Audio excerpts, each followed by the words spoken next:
Merci de me donner l'opportunité de vous présenter donc certaines techniques d'imagerie qui permettent d'y voir un petit peu plus clair et de faire un diagnostic chez des patients qui ont donc des traumatismes crâniens. Alors, il a été dit tout à l'heure que l'imagerie conventionnelle, c'est-à-dire le scanner dans les traumatismes crâniens, est un examen qui n'apporte pas beaucoup d'informations, et c'est tout à fait vrai pour les traumatisés crâniens légers, puisqu'on ne va pas voir de sang au niveau du cerveau, on ne va pas voir de fractures. Et donc cet examen ne sert pas à grand-chose dans ce cadre de figure. C'est pour ça que l'autre examen qui va être privilégié, c'est l'IRM, mais je vais vous montrer aussi que l'IRM conventionnelle est très peu satisfaisante chez les patients qui ont des traumatismes crâniens légers, puisque dans la plupart des cas, on ne retrouve rien. Donc il est développé des techniques depuis maintenant plusieurs dizaines d'années, des techniques d'imagerie fonctionnelle qui permettent de faire le point sur donc le fonctionnement du cerveau normal et aussi pathologique, et puis de regarder, d'observer donc les anomalies que l'on ne peut voir normalement sur des images classiques et qui sont tout à fait adaptées dans ce cadre pathologique des traumatisés crâniens légers. Quelques rappels d'abord.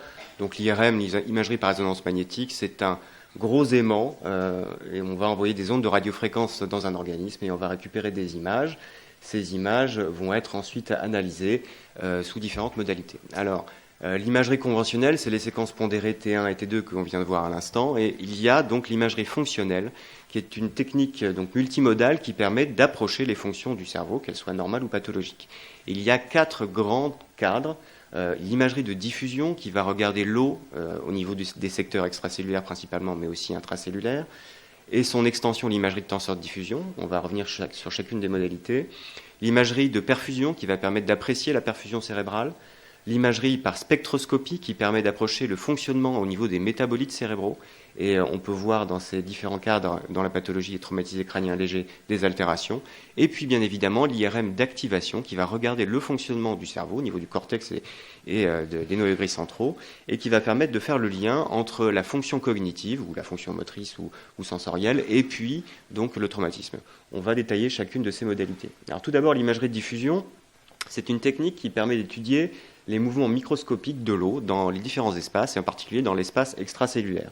C'est basé sur une atténuation du signal. Cette imagerie de diffusion est une imagerie en atténuation de signal. Je vous ai marqué ici différentes images avec ce qu'on appelle un gradient de diffusion qui va faire une atténuation de signal qui va augmenter. Donc là, il n'y a pas de gradient et plus on va augmenter en fait en gradient et moins on va avoir de signal. Mais moins on va avoir de signal et plus on va se rapprocher de la structure intracellulaire. On peut donc étudier, avec ce type d'imagerie, l'eau au niveau du secteur extracellulaire ou l'eau au niveau du secteur intracellulaire, à savoir des applications tout à fait intéressantes, notamment dans les pathologies de la substance blanche, qu'on va retrouver, par exemple, dans les lésions de cisaillement axonal ou dans d'autres symptômes présentés par les traumatisés crâniens légers. Cette imagerie en atténuation, cette imagerie donc de diffusion, ça ne marche pas. Voilà. Donc peut se modéliser avec des mathématiques et donc ce sont des échanges compartimentaux que l'on va étudier d'un point de vue mathématique. Je vais passer là-dessus. On va obtenir donc des images. Ces images sont pondérées en diffusion, comme celle-ci, qui vont faire apparaître donc des zones pathologiques visibles, ou alors, si elles ne sont pas visibles, on va pouvoir faire des mesures paramétriques, le coefficient apparent de diffusion, qui va nous renseigner sur la quantité d'eau dans les différents secteurs extracellulaires, intracellulaires, et donc refléter une pathologie particulière. Alors les applications cliniques, l'application reine de l'imagerie de diffusion, ça a été l'ischémie. C'est comme ça que ça a été développé dans les années 90. Lorsque l'on a une occlusion artérielle, eh bien, on va avoir un symptôme au niveau donc, du cerveau. On va avoir par exemple une ischémie. Et cette imagerie de diffusion va être positive très rapidement, au bout de 29 minutes après le début des symptômes. Contrairement à une imagerie conventionnelle FLAIR qui va être donc positive entre 4 et 6 heures après le début des symptômes. Donc chez n'importe quel type de patient, on peut utiliser cette imagerie pour faire un diagnostic précoce des lésions. On va mettre en évidence les zones d'ischémie sous la forme donc d'un hypersignal dans la zone pathologique avec une diminution du paramètre qu'on a évoqué tout à l'heure, le coefficient apparent de diffusion. Alors une extension très intéressante de l'imagerie de diffusion qui a été développée à la fin des années 90, c'est l'IRM de tenseur de diffusion. Autant l'IRM de diffusion va apprécier la quantité d'eau dans l'espace extracellulaire, autant l'IRM de tenseur de diffusion va permettre d'apprécier la diffusion de cette eau, c'est-à-dire ses mouvements, dans un sens et avec une vitesse donnée. Cette IRM de tenseur de diffusion est donc une extension donc, de l'IRM de diffusion. Elle va nécessiter l'utilisation de gradients particuliers, donc des séquences d'IRM particulières, mais surtout, elle va permettre de mettre en évidence une propriété du système nerveux central qui est due en fait à la présence d'axones, dans les fibres de substance blanche, c'est que l'eau va s'écouler dans un sens préférentiel le long des fibres et pas perpendiculairement aux fibres. Donc ça, c'est une des propriétés du système nerveux central. Avec cette imagerie de tenseur de diffusion, on est capable d'apprécier, donc de mesurer, de quantifier l'écoulement de cette eau dans un sens et avec une certaine vitesse, ce qui va permettre donc de faire des représentations de cet écoulement de l'eau dans l'espace, en chacun des points de l'espace. Et on a choisi un modèle qui est un modèle ellipsoïdal qui va représenter donc la diffusion, les vitesses de diffusion, les normes de diffusion de l'eau en chacun des points de l'espace. Et on va parler d'isotropie et d'anisotropie. Et on va dire que lorsque l'eau va diffuser de la même manière dans toutes les directions de l'espace, on est dans un cadre isotrope. Alors que lorsque l'eau va diffuser dans une direction privilégiée, on est dans un cadre anisotrope. Et c'est ce qui se passe au niveau du système nerveux central, puisque, comme je viens de vous le dire, toutes les fibres sont orientées d'une manière préférentielle, et donc l'eau va s'écouler préférentiellement le long de ces fibres. Ainsi, avec cette imagerie de tenseur de diffusion, on va être en mesure de faire de l'analyse ultrastructurelle de ce qu'il y a au niveau des structures donc, du cerveau, du système nerveux central, comme par exemple de la moelle, en utilisant une technique qui s'appelle la tractographie ou tracking de fibres. C'est un algorithme informatique qui va en chacun des points de l'espace, puisqu'en chacun des points de l'espace, on a donc un vecteur de diffusion de l'eau et on a une norme de ce vecteur, donc on a une vitesse de diffusion. Il va relier de façon tout à fait arbitraire tous les points qui sont congruents les uns avec les autres, c'est-à-dire qui semblent liés avec donc, des facteurs contraintes, comme par exemple une angulation, comme par exemple un seuil paramétrique de fraction d'anisotropie déterminé.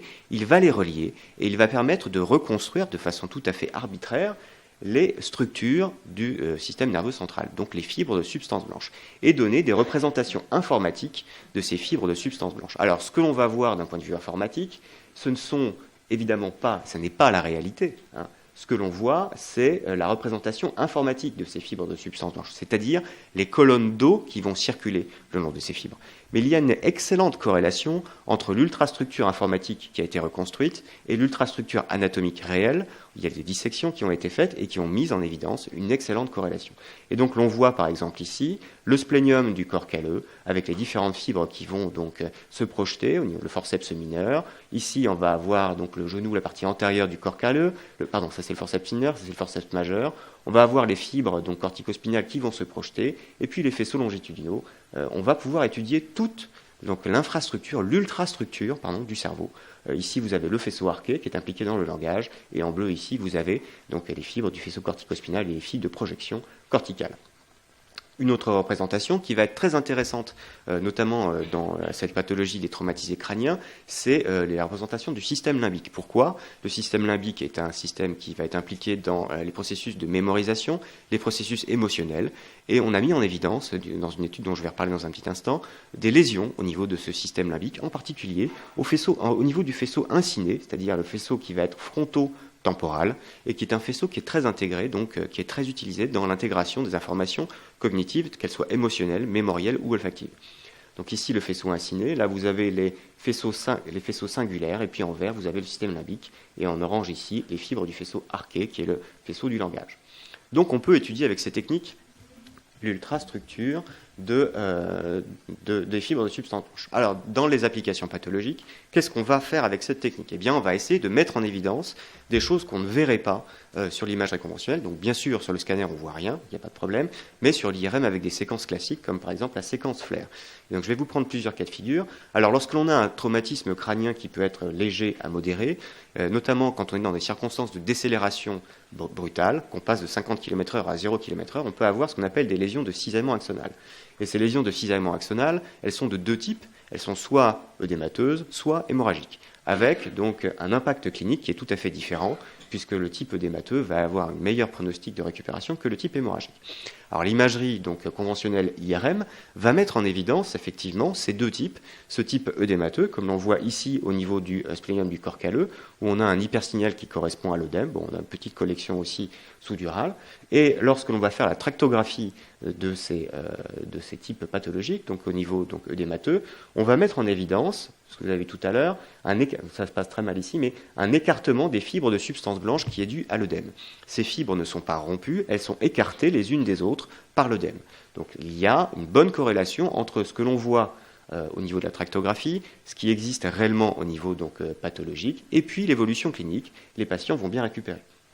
Contrairement au deuxième type, qui est le type hémorragique, où là on va avoir non seulement donc, de l'œdème au niveau du corps calleux, mais également de l'hémorragie. Et ce que l'on va visualiser avec la tractographie, ce sont des zones de défects de fibres. Alors, c'est une imagerie qui est un petit peu particulière. Les fibres qui sont manquantes ici, on ne peut pas savoir, puisqu'on regarde que c'est des colonnes d'eau qui circulent, hein, on ne peut pas savoir si les fibres sont réellement manquantes, ou alors si c'est parce qu'il y a du sang et qu'il y a des artefacts de susceptibilité qui font des trous noirs dans l'image. Toujours est-il que ce manque de fibres ici est très très bien corrélé à un mauvais pronostic de récupération.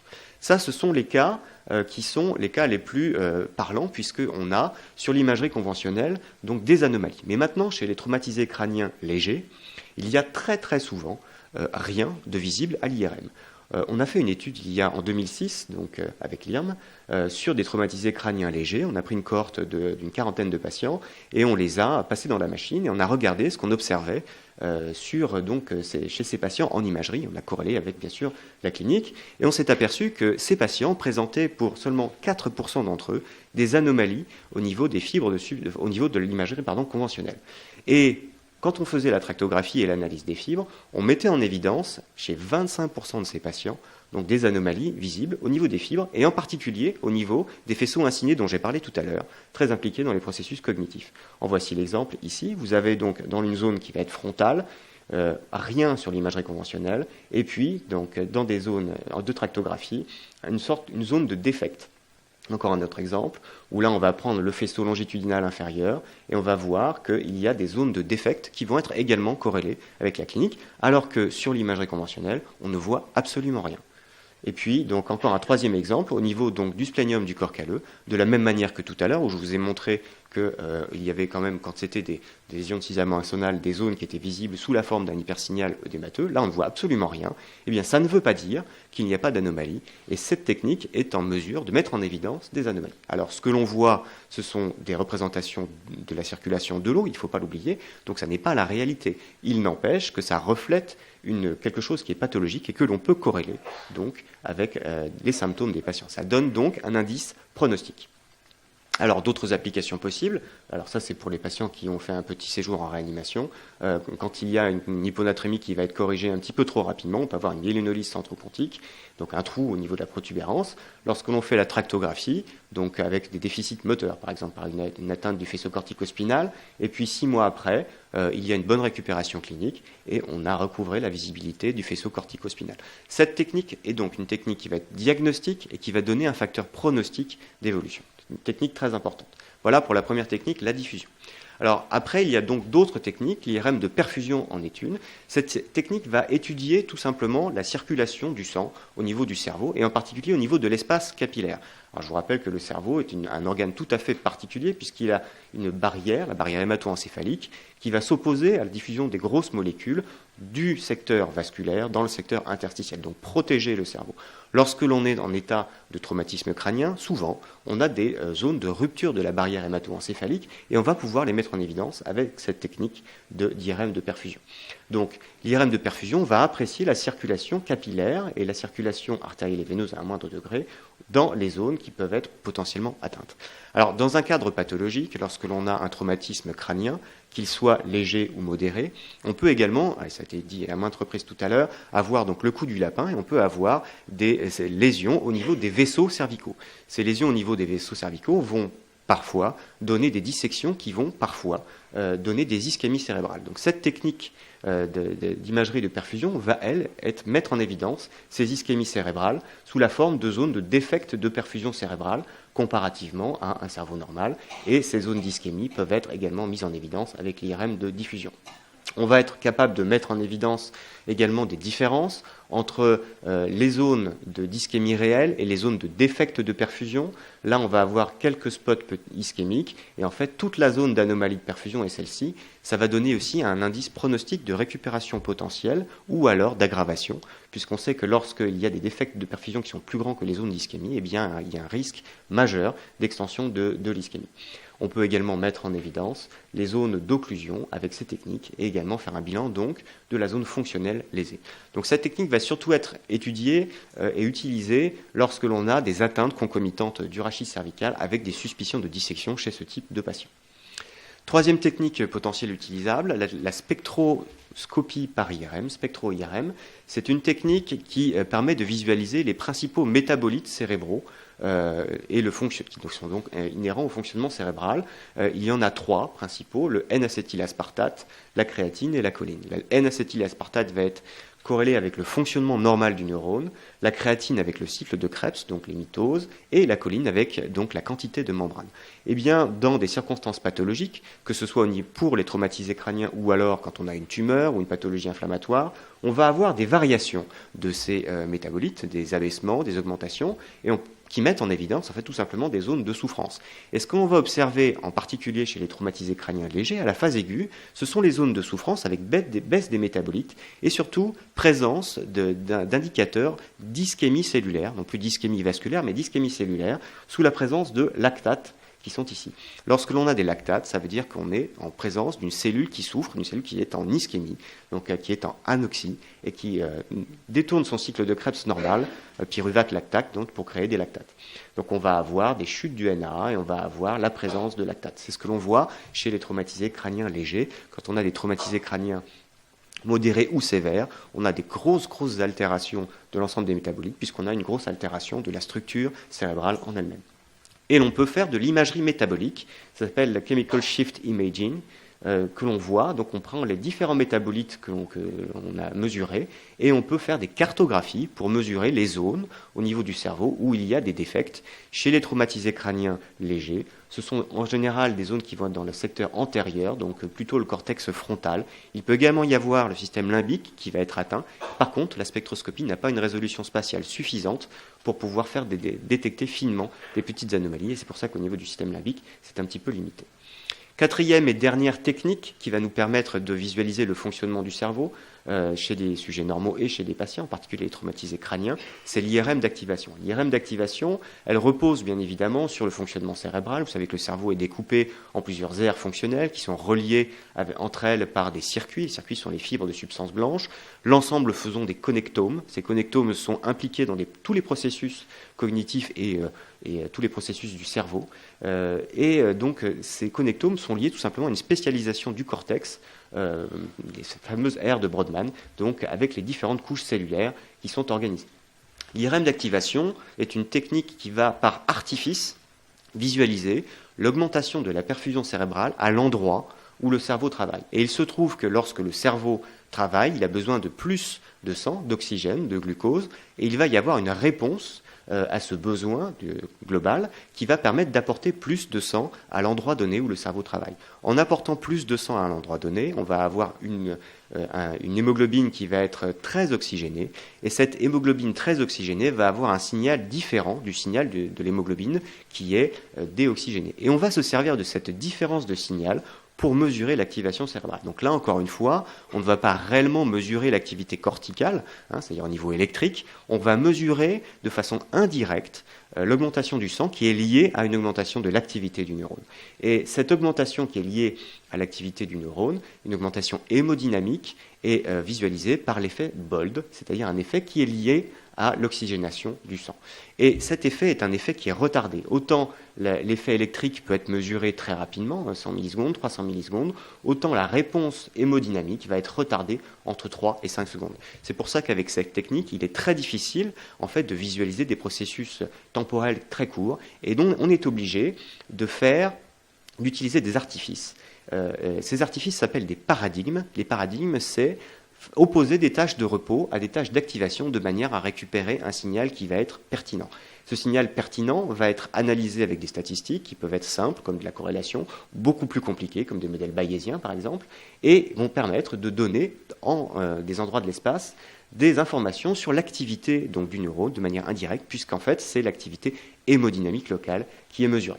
Alors ces techniques d'activation sont utilisées bien évidemment en routine clinique, notamment lorsque l'on veut faire le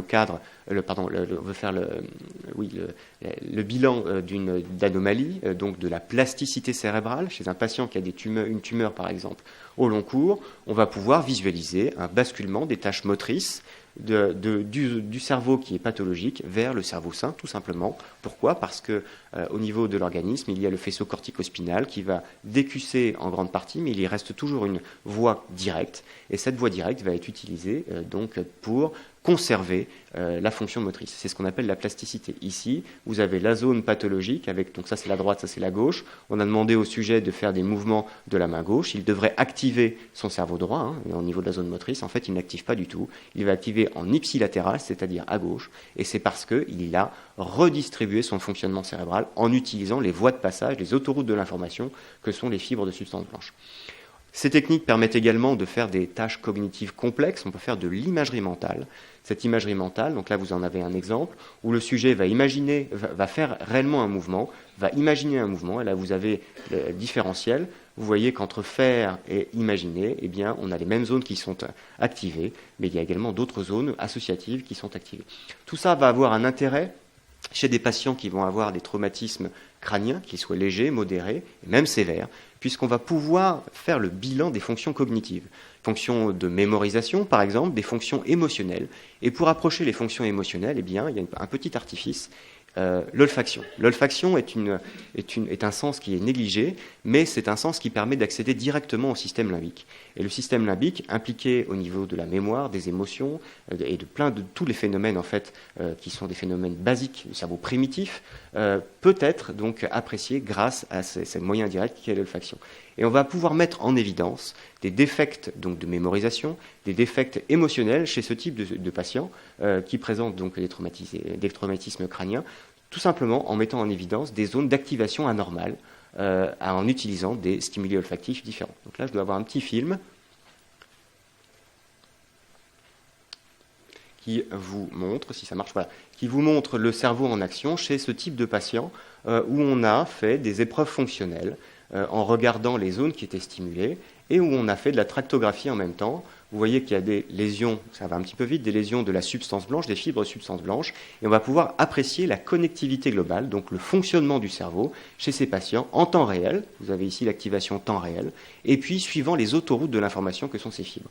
Et ainsi mettre en évidence dans chacune des zones qui vont être des zones intéressantes à l'étude, vous voyez dans le temps ça varie, donc des zones qui vont être activées ou pas activées en fonction de si on se situe chez des patients ou chez des sujets témoins.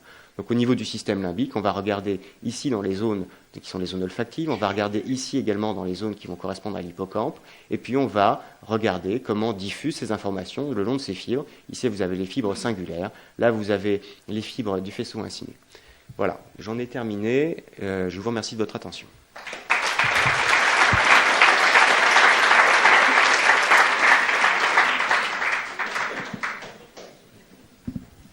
Merci beaucoup. On est très pris par le temps. Peut-être le temps pour une question. Monsieur Truel lève la main. Question très courte. Juste une information. On doit absolument tenir le temps des présentations de la deuxième partie de la matinée. Et donc, on va être amené à supprimer la pause. Voilà. Mais vous êtes venu pour le contenu des présentations et pas pour la pause. Oui, deux questions très courtes. Les faux positifs par rapport aux 25% dont vous avez signalé dans les traumatismes crâniens dits légers. Et deuxième question, quelle indication, dans le choix que vous nous avez donné, quel temps d'investigation et quel moment d'investigation ? Alors, les faux positifs dans l'étude que nous avons menée, en fait, il n'y en avait pas, tout simplement parce que tous les patients qui avaient été sélectionnés avaient des troubles cognitifs. Ils avaient été sélectionnés pour ça. Et ce que l'on a vu, donc, c'est que chez ces patients, il existait, donc, pour 25% d'entre eux, des anomalies qui étaient mises en évidence avec ces nouvelles techniques et qui n'étaient pas avec les techniques conventionnelles. Donc, pas de faux positifs. Alors, votre deuxième question, c'était ? La deuxième question, c'était les indications. Parce qu'il y a beaucoup de techniques, oui. Il y a des moments où les faire et combien de temps ça prend ? Alors, combien de temps ça prend ? Ça prend relativement peu de temps si on se limite uniquement à la diffusion et à l'activation. Il faut cibler évidemment ce que l'on recherche. Donc une technique d'investigation, c'est 5 minutes pour la diffusion, le temps sur diffusion, avec de la tractographie. Derrière, il y a un calcul informatique, c'est un peu plus long. Pour l'activation, ça va dépendre des tâches que l'on veut faire. Des tâches de mémorisation, par exemple, vont être un petit peu plus longues. Il faut compter environ une demi-heure d'examen supplémentaire à l'imagerie, donc c'est-à-dire 1 heure d'examen au total avec une imagerie conventionnelle et une imagerie fonctionnelle. Quelles sont les indications? Donc on peut le faire pour tous les patients, dès l'instant qu'on a une question clinique et on veut une réponse. Donc ça va donner des indications ou des éléments de réponse. Qu'est-ce qu'on va choisir comme technique? Ça va dépendre de la question. Et puis après, quel moment? Donc à la phase aiguë, ça peut être intéressant pour mettre en évidence justement donc, des ischémies cellulaires. À la phase subaiguë, on va pouvoir mettre en évidence des altérations des fonctions cognitives. Et puis, quand on passe les 3 mois, donc à la phase chronique, quand on a le syndrome persistant, eh bien, ça va pouvoir faire le bilan, justement, des altérations qui existent. Et ces altérations sont réelles, puisque donc, ce qu'on a constaté chez ces patients, c'est que, justement, ils avaient donc des syndromes persistants parce qu'ils avaient des lésions de leurs fibres. Donc, je reçois des patients traumatisés crâniens légers qui me sont adressés, je leur fais de la tractographie et j'observe chez la plupart d'entre eux des lésions qui sont visibles au niveau du cingulum, au niveau du système limbique, au niveau des fibres corticospinales, aussi très souvent donc au niveau des faisceaux incinés. Donc, et les faisceaux incinés sont corrélés avec les processus cognitifs, mémorisation et émotion. Peut-être juste quand même une seconde, je ne peux pas m'empêcher de discuter. La place des tâches d'activation en pratique clinique, sur la pratique clinique, est-ce qu'on peut répondre à 150 000 traumas crâniens par an en tâches d'imagerie à la phase très aiguë? Et la deuxième chose, c'est qu'actuellement, la place de l'activation, qui est absolument passionnante en recherche, faire rentrer des tâches d'activation dans une pratique clinique. Alors c'est ce que nous faisons pourtant dans mon service. Donc on va pouvoir voilà. vous envoyer. Allez-y, pas de problème. Et vous faites quelle tâche d'activation? Vous faites en pratique clinique les tâches d'activation olfactive? Oui. Tout le monde a bien entendu. Très bien. Merci beaucoup pour cette réponse. Je prends, pas de problème. Merci beaucoup. Merci à vous. Merci en tout cas, merci beaucoup.